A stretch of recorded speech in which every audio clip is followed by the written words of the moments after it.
Hi, இன்றைக்கி பச்சைப்பயிறு வச்சு டேஸ்டியான ஹெல்த்தியான ஒரு பச்சைப்பயிறு ஹல்வா தான் பண்ணியிருக்கேன். வாங்க பார்க்கலாம். அதுக்காக நான் 1 கப்பு பச்சைப்பயிறு எடுத்திருக்கேன். அதை ஒரு கடாயில் போட்டு நல்லாவே ஃப்ரை பண்ணிக்கலாம்.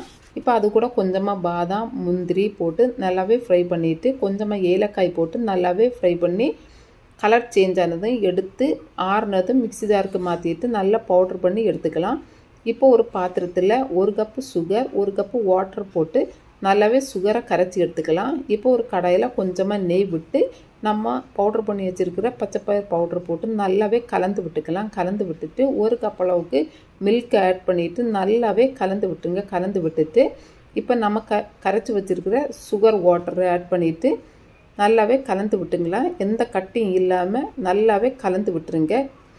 கேஸ் எப்போவுமே சிம்மிலே இருக்கட்டும். இப்போ நம்ம ஹல்வா நல்லா சுருண்டு வந்ததும் லாஸ்ட்டாக நெய்யில் வறுத்து வச்சுருக்கிற முந்திரி பாதாம் எல்லாம் போட்டு நல்லாவே கலந்து விட்டாச்சுன்னா நம்ம பச்சைப்பயிறு ஹல்வா ரெடி. நீங்களும் வீட்டில் ட்ரை பண்ணி பாருங்கள்.